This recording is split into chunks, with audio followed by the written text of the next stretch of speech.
धन्यवाद इस कार्यक्रमका प्रमुख अतिथिज्यू। जल सुपरिवेशन कार्यालय जनकपुरको तर्फबाट यहाँलाई चाहिँ हार्दिक स्वागत गर्न चाहन्छु। कार्यक्रमको आर्थिक समृद्धिको लागि वित्तीय साक्षरता भन्ने शब्ददेखि अहिलेको अवस्थामा विभिन्न किसिमका वित्तीय क्षेत्रहरूमा देखिएका अलिकति कतिपय कमी कमजोरीहरू, मान्छे यहाँ ठगियो, उ गरियो, कसले कहाँ लुटपाट भयो, सहकारीले लुट्यो।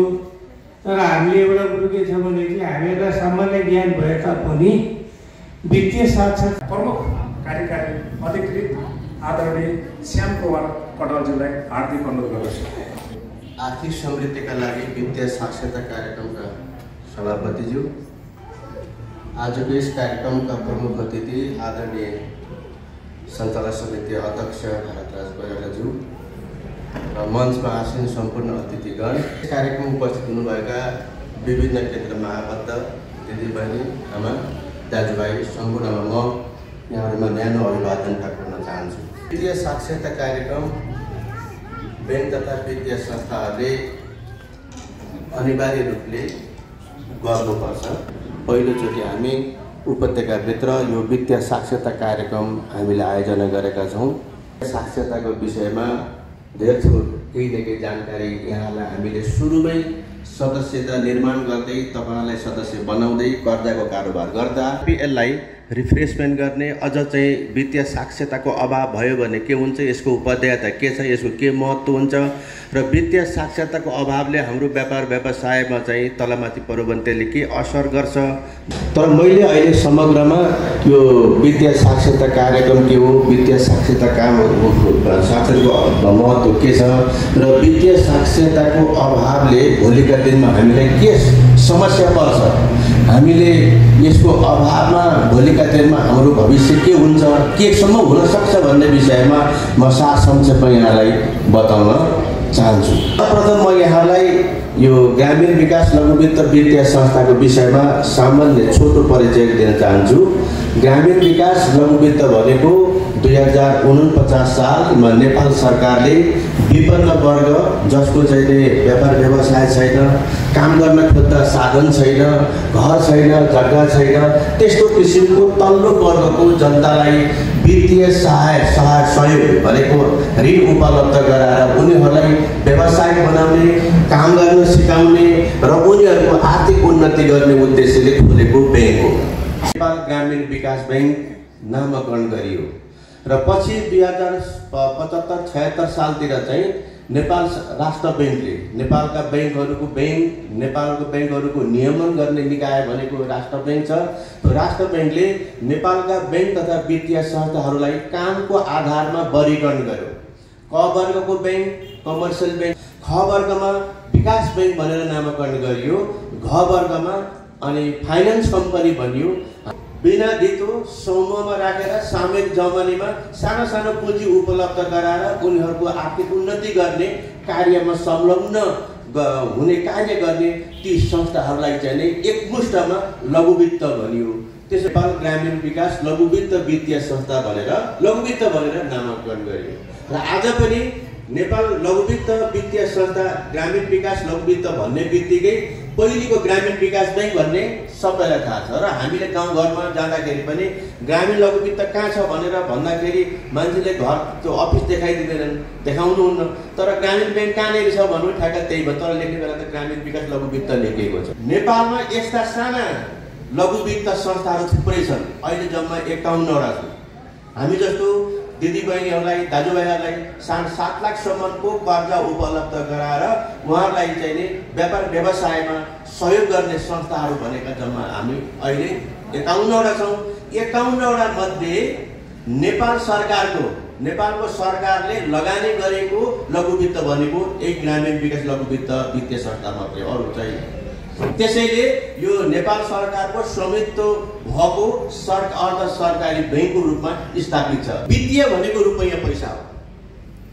त्यसपछि साक्षरता भनेको रुपैयाँ पैसालाई कसरी परिचालन गर्ने, कसरी त्यसलाई बढी कमाउने कार्यमा लगाउने, त्यो सिपलाई हामी वित्तीय साक्षरता भन्छौँ।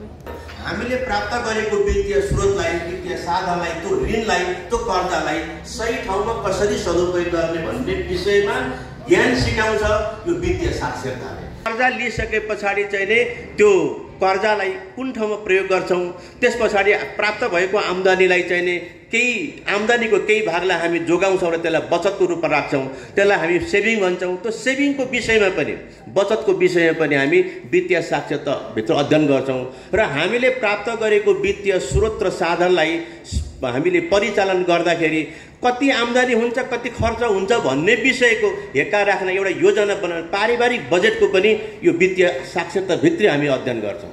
सानो सानो व्यापार व्यवसाय गर्दै गर्दै गर्दै हामीले राम्रो किसिमको छोराछोरीलाई पढाउन सकेका छौँ, छोराछोरीलाई तपाईँको विदेश पठाउन सकेका छौँ। त्यस्तै किसिमले हाम्रो आफ्नो चाहिने खानपान, रहन सहन यी सबै कुराहरूमा हिजोको भन्दा अलिकति बढी माथि आएको छ। त्यसैले ग्रामीण विकास बैंक नेपालमा सबैभन्दा पहिले विपन्न वर्गलाई, तल्लो वर्गलाई, जसको साधन स्रोत छैन त्यस्तो किसिमको दिदी बहिनी दाजुभाइहरूलाई एक आपसमा राखेर, समूहमा राखेर, सामूहिक भावना जगाएर सामूहिक नेतृत्व गर्ने, सामूहिक चाहिँ उनीहरूको चाहिँ विकास गर्ने उद्देश्यले खोलिएको सरकारी स्वामित्व, सरकारी स्तरबाट खोलेको यो बैंक, यो संस्था तपाईँहरूले सुन्नु पनि भएको छ, हामीले सुनेका पनि छौँ।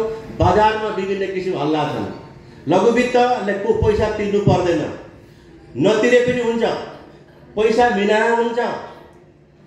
हुन्छ कि हुँदैन, कसरी मिना गर्न सकिन्छ, यो विषयमा तपाईँहरूले केही कुरा बताउन चाहन्छु।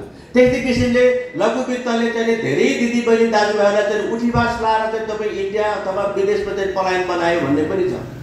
तर एउटा बुझ्नु त तपाईँ सदस्य, तपाईँहरू सुरुमा यो ग्रामीण विकास बैंक हुँदाखेरि जो आबद्ध हुनुभयो अथवा ग्रामीण विकास लघुवित्त हुँदा जो आबद्ध हुनुभयो दिदीबहिनी दाजुभाइ हुनुभयो, त्यतिखेरदेखि नै कर्जा के हो, कर्जा कति मिल्ने, कसरी तिर्ने, ब्याज के हो, होइन सेवा शुल्क के हो, त्यस्तै किसिमले समयमा तिरेन भने के हुन्छ भन्ने विषयमा त 7 दिन 10 दिन पढाएर सिकाएर तपाईँको नाम लेख्न सिकाएर, अब काठमाडौँ भेलीभित्र बस्नु भएको हुनाले त सबै पढाइ लेखेको केही न केही साक्षर भएकोले होला। तर त्यो गाउँ जहाँ चाहिँ रिमोट ठाउँ छ, जहाँ चाहिँ दूर दराज छ, जहाँ शिक्षाको पहुँचै छैन, त्यस्तो किसिमको दिदीबहिनी दाजुभाइहरूलाई चाहिँ हामीले हात समातेर भए पनि नाम लेख्न सिकाएर र ग्रामीण विकास बैंकका सिद्धान्त, यसको चाहिँ का विषयमा, यसका चाहिँ लगानीका प्रक्रियाको विषयमा, बचतका प्रक्रियाका विषयमा जानकारी गरेर लगानी गरेको हो नि। कर्जा भन्ने बित्तिकै त्यो फिर्ता गर्ने चिज हो, नभए किन कर्जा भनेको त सापटी हो, त्यो ल्याएको छ, त्यो पैसा फिर्ता गर्नुपर्छ र फिर्ता गर्दाखेरि केही थप्नुपर्छ। 1,00,000 रुपियाँ ल्यायो भने त्यसमा चाहिँ केही थपेर दिनुपर्छ, तर त्यो कममा होइन। त्यसैले गर्दाखेरि कर्जा के हो, कर्जा कहाँबाट लिने, कुनै गरेर कर्जा लानुभएको छ, दिदीबहिनी लानुभयो, दाजुभाइ लानुभएको छ, कर्जा कारोबार गर्दै अप्ठ्यारो पर्यो, परिस्थिति जन्य कारण तिर्न सकिएन, त्यस्तो स्थितिमा अब कसरी चाहिँ कारोबार अगाडि बढेर जाने भयो। तपाईँ हामी बैंकमा सम्पर्क गरौँ, बैंकसँग आउँ र बैंकसँग तपाईँलाई हामी समय पनि थपिदिन्छौँ, सानो सानो किस्ता बनाउँछौँ, होइन।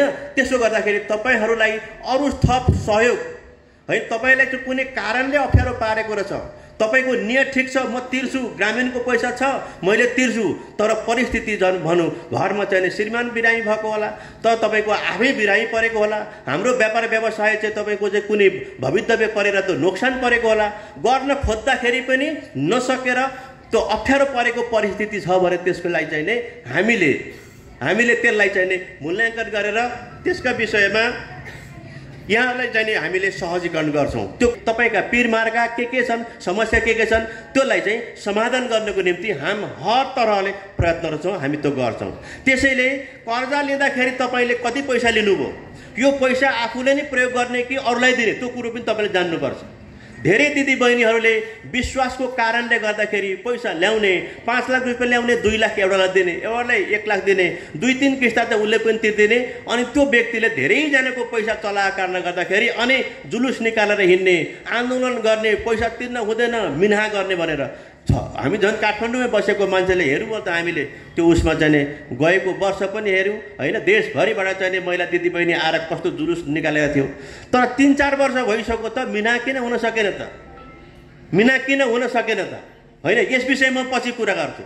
किन भन्नुहुन्छ भने यस्तै तपाईँ हामी दिदीबहिनी जस्ता नेपालमा 51 लघु वित्त संस्थाहरूले लगानी गरेको बचत सङ्कलन गरेको सबै हिसाब किताब गर्यो भने जम्मा 62 लाख ऋणीहरू छ, सदस्यहरू हुन्छ। 62 लाख भनेको सानै होइन, धेरै हो मान्छे। नेपालका 51 लघु वित्तले चाहिँ 62 लाख नेपाली दिदीबहिनी दाजुभाइहरूलाई सेवा प्रवाह गरेको छ, वित्तीय चाहिँ सहयोग उपलब्ध गराएको छ, वित्तीय कारोबार गरेको छ। यसमध्ये पनि 27 लाखले त कर्जा लिएर लिँदै तिर्दै गरेको चाहिँ तथ्याङ्क पनि छ। र यति यो 27 लाख चाहिँ ऋणीहरूले सदस्यहरूले चाहिँ नै झन्डै 5 खर्ब बराबर चाहिँ कर्जा उहाँले चाहिँ उपयोग गर्नुभएको छ। 5 खर्ब भनेको चाहिँ त्यो 15-16 खर्बको नेपालको बजेट हुन्छ वर्षभरिको, त्यही हुन्छ होइन? बजेट भाषण हामीले सुन्छौँ।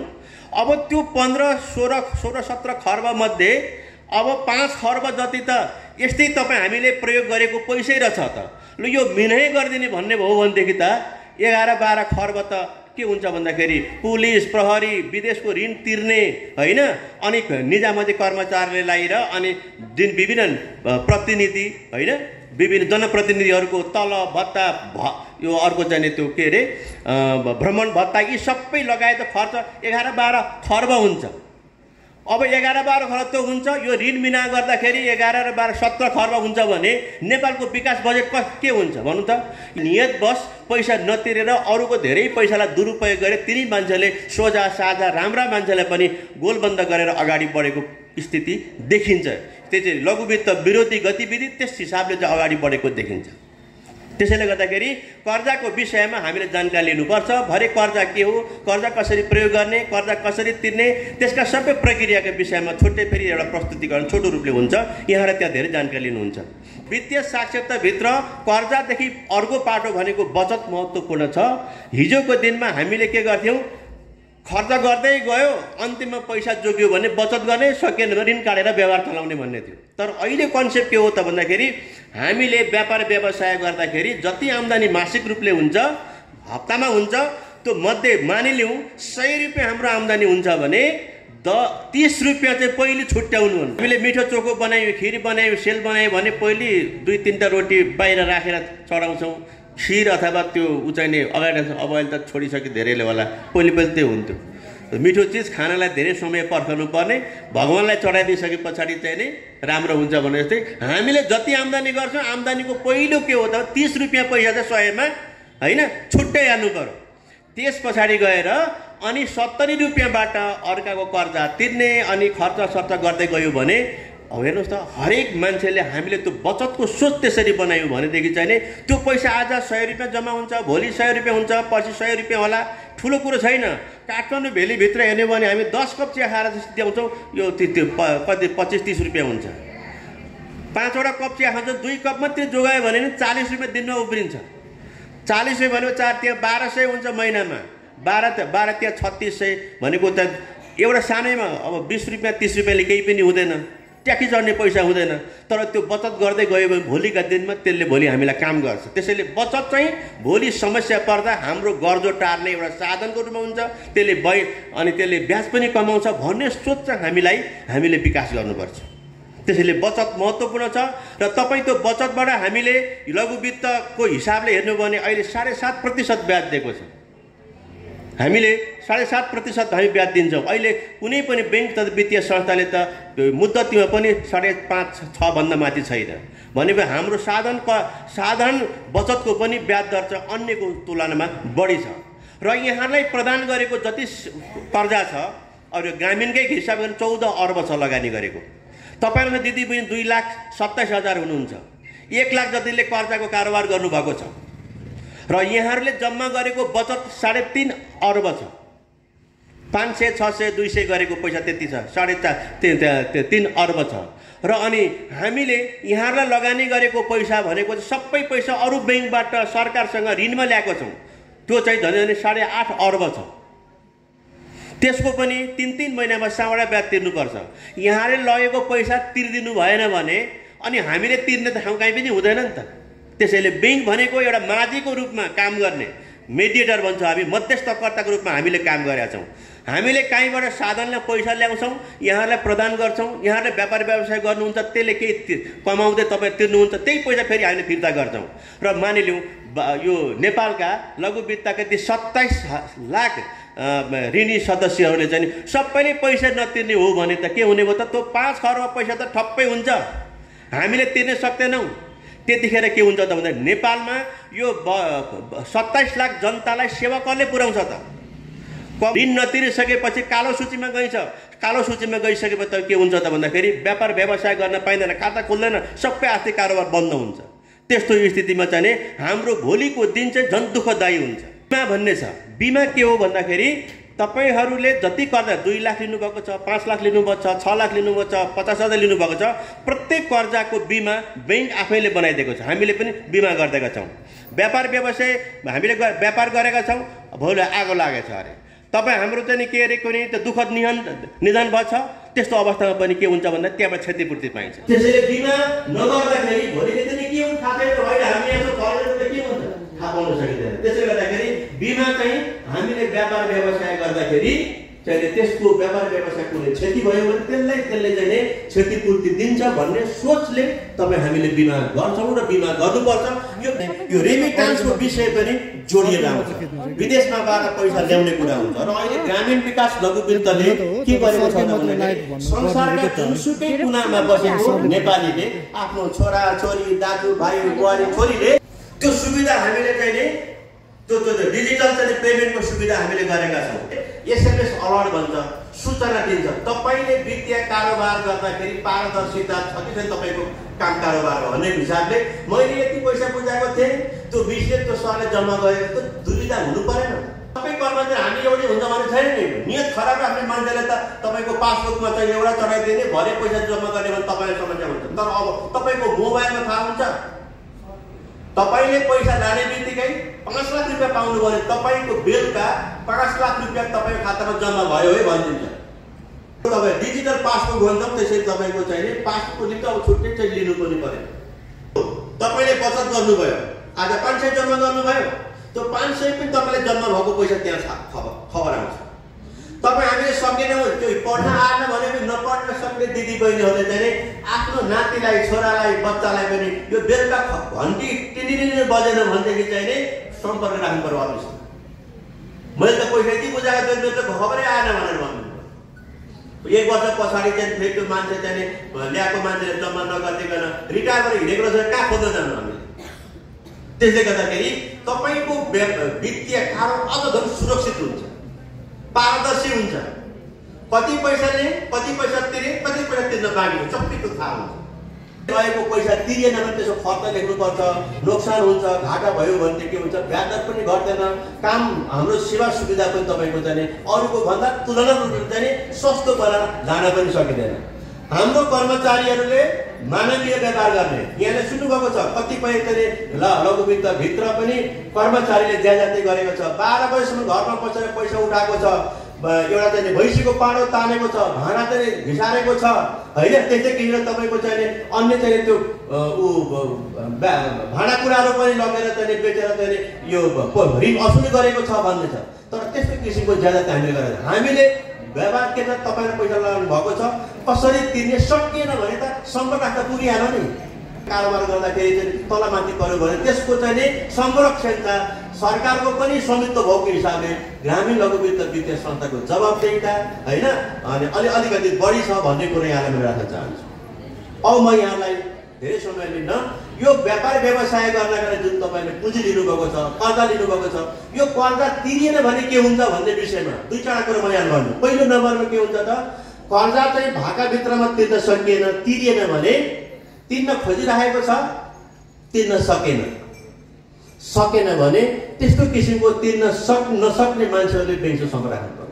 कर्जालाई चाहिँ तपाईँको अझ त्यसलाई सहजीकरण गर्ने सानो सानो किस्ता बनाएर तपाईँको 2 वर्ष 3 वर्ष 4 वर्ष 5 वर्ष बनायो भने तपाईँले आज 15,000 का दरले तिर्नु पर्दैन, 2,000 3,000 बनाउन तिर्न सकिन्छ त।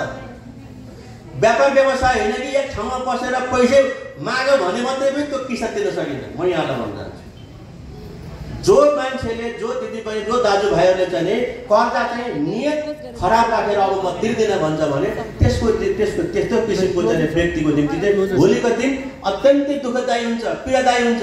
किन भन्नुहुन्छ भने हामी सबै नेपालीहरू अहिले के छ, 70 वर्ष पुगिसके पछाडि वृद्ध भत्ता पाइन्छ, एकल महिला भत्ता पाइन्छ, अपङ्ग भत्ता पाइन्छ।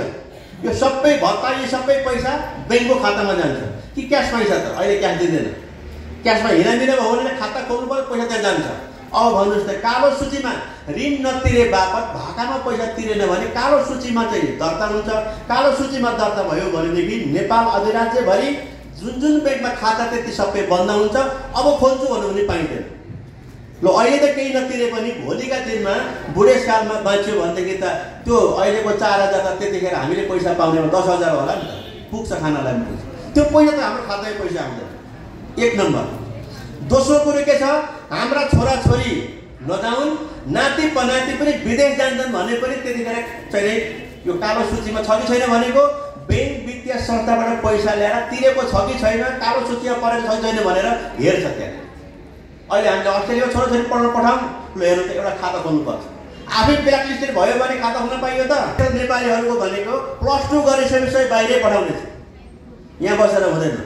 बाहिर गयो भने बुझ दुःखै पाए पनि फलानाको छोरो विदेश गएको छ, ओ क्या राम्रो छ, आमालाई बोलाएको छ, छोरीलाई बोलाएको छ। भोलि तपाईँको चाहिँ त्यो उता छोरीले नाति हुँदाखेरि पनि आमालाई बोलाउँछ। आमा यहाँ ब्ल्याकलिस्टेड भयो बाउ भयो भने जान पाउँछ? जानै पाइँदैन। त्यसले गर्दाखेरि भोलि हाम्रा छोराछोरीले सन्ततिले आफ्नो भविष्य सुनिश्चित गर्न, आफ्नो क्यारियर बनाउन, वृत्ति विकासको निम्ति संसारमा कहीँ जान्छ भनेर काम गर्छु भन्यो भने त्यतिखेर आज नभए पनि अर्को वर्ष हाम्रो चाहिँ देहान्तपछि हाम्रो तल्लो पिँढीलाई पनि समस्या गर्छ। 3 पुस्ते 4 पुस्ते त्यसले हान्छ, यो समस्या पर्छ। त्यसैले गर्दाखेरि चाहिँ कर्जा कारोबार गर्दाखेरि चाहिँ सकिँदैन भने ब्याङ्कसँग सम्पर्क राखौँ, सकिँदैन भने तपाईँको चाहिँ सकिँदैन भनेदेखि चाहिँ ब्याङ्क सम्पर्क, सकिन्छ भने नियत सफा राखेर फेरि यसलाई चाहिँ फेरि चाहिँ के कारोबार सुचारू गरौँ भन्ने मैले यहाँ अनुरोध गर्न चाहन्छु। र यो संस्थामा भएका ब्याज दरका विषयहरू, अन्य संस्थाका तुलनामा पाउने सुविधाका विषयहरू जस्तो भएका लगायतका विषयमा तपाईँले कतिको ध्यान दिनुभयो मलाई थाहा भएन। तर तपाईँहरूको केन्द्रमा आउँदा हामी तपाईँहरूलाई सोध्छौँ अब के भन्नुभएको थियो सरले। तपाईँले सधैँ आएर अफिसमा भनिराख्नुभयो त, आज यहाँ तपाईँले के कुरा भए, हाम्रो प्रमुख कार्यकारी अधिकृत सर हुनुहुन्छ, बोर्डका सञ्चालक सर हुनुहुन्छ, तपाईँहरूको विषयमा केही गर्नु पर्ने निर्णय पनि गर्न सक्नुहुन्छ। तपाईँले कति बुझ्नुभयो, तपाईँलाई यही बुझाउनको लागि। र पैसा तिर्दाखेरि के हुन्छ, पैसा नतिर्दाखेरि के हुन्छ, लगानी कसरी गर्ने, आर्थिक जोखिमबाट कसरी बच्ने, ज्ञान बुझाइ व्यवस्थापन र आय व्यय बचत ऋण बिमा ब्याङ्किङ जस्ता विषयहरूमा प्रष्ट पारेर सर्जानु भएको छ। तपाईँलाई हामीले खाजाको व्यवस्था पनि गरेका छौँ, यातायातको व्यवस्था पनि गरेका छौँ। धैर्यपूर्वक सुन्दिन म अनुरोध गर्दै यहाँ उपस्थित सम्पूर्ण दिदीबहिनीहरूमा म हार्दिक शुभकामना व्यक्त गर्छु। हाम्रो संस्थासँग कारोबार गर्दा कुनै अप्ठ्यारा गुनासा केही भयो भने भन्नुहोस्। अहिले यहाँ तपाईँको सफल हुन्छ, अप्ठ्यारो नमानिकन आफ्नो कुराहरू राख्नुहोस्। तपाईँलाई पिरमर्का केही परेको छ भनेदेखि उहाँहरू आफ्नो अहिले पनि राख्न सक्नुहुन्छ, पछि आएर हाम्रा कर्मचारी साथीहरूसँग पनि राख्न सक्नुहुन्छ। त्यसबाट नि भयो भने हामी सञ्चालक समितिमा पठाउन पनि सक्नुहुन्छ।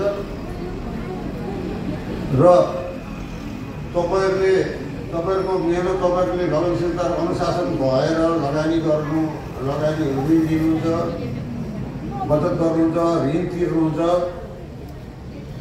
यो इमान्दारी त सधैँ कायम राख्नुहोस्।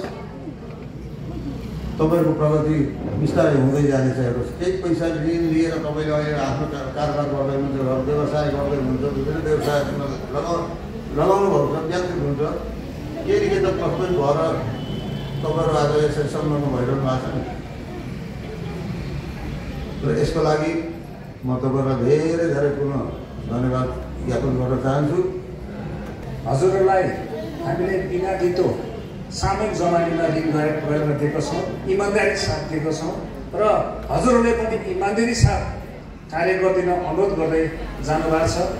अब हाम्रो कार्यक्रम 5 मिनटमा हामी ब्रेक गर्छौँ र तपाईँका कुराहरू पनि हामी सुन्छौँ र यो अहिले भएको आर्थिक समृद्धिलाई वित्तीय साक्षरताको विषयमा केही जानकारी पनि गराउनेछौँ। सामान्य हामीले यहाँ तपाईँहरूलाई जानकारी दिन खोजेँ के हो त भने पारिवारिक बजेट विषयमा मैले धेरै बोल्नु पर्दैन। एउटा परिवारभित्र र यो पारिवारिक बजेटको हामीले यहाँ अहिले म तपाईँलाई भन्न खोजिरहेको कुरा के हो भने आम्दानी भइसकेपछि पहिला बचत कति गर्ने निर्धारण गर्नुहोस्।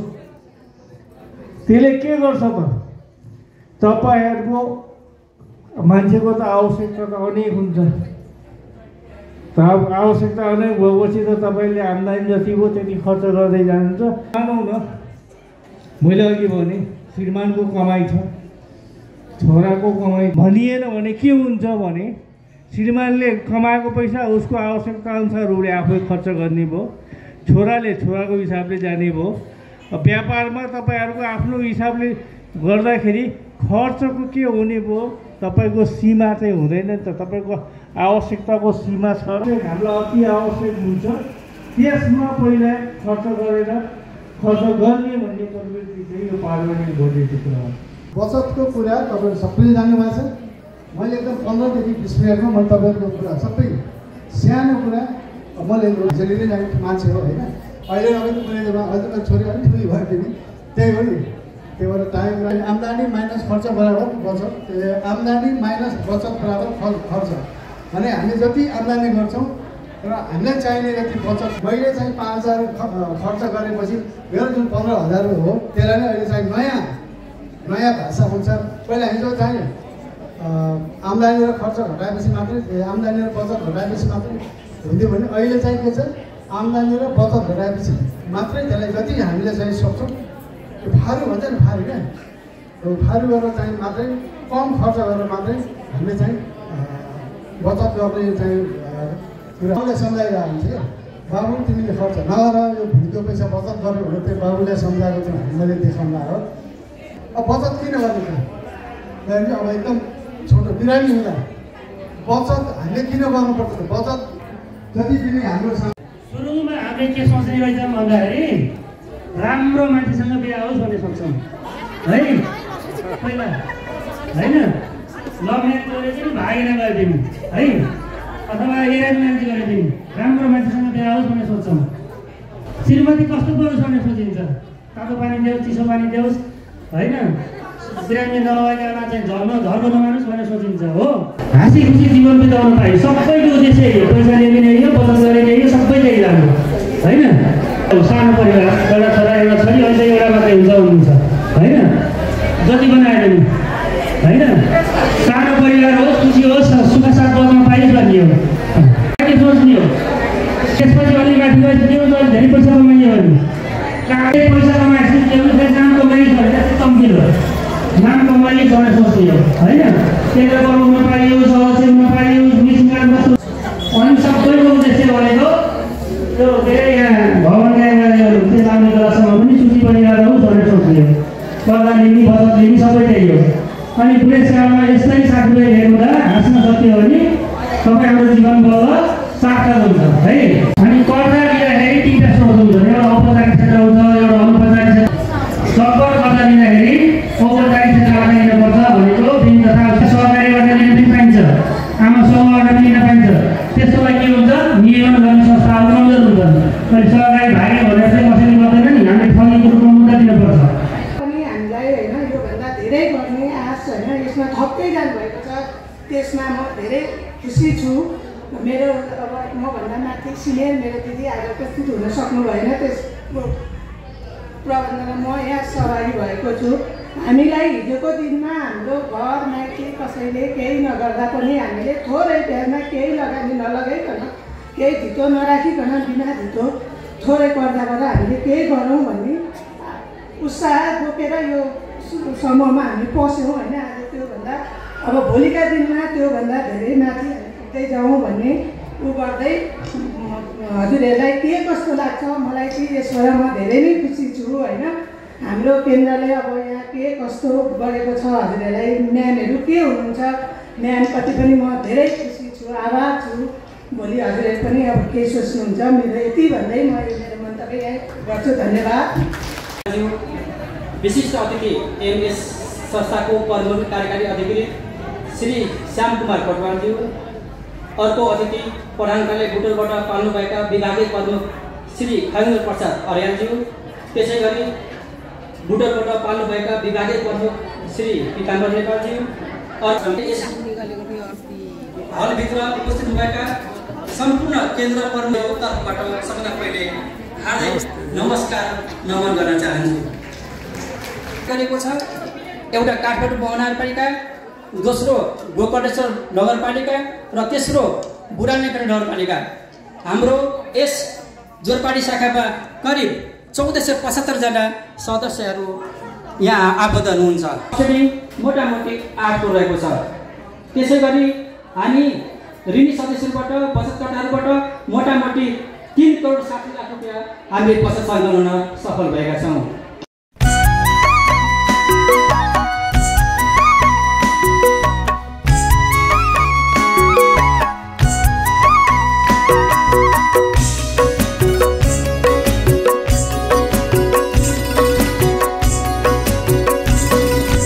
जब हामी सबै एकतामा जुट्ने छौँ, जब हामी सबै एकतामा जुट्ने छौँ, आशाहरूले भरिएको सुनौलो बिहानी ल्याउने छौँ, आशाहरूले भरिएको सुनौलो बिहानी ल्याउने छौँ।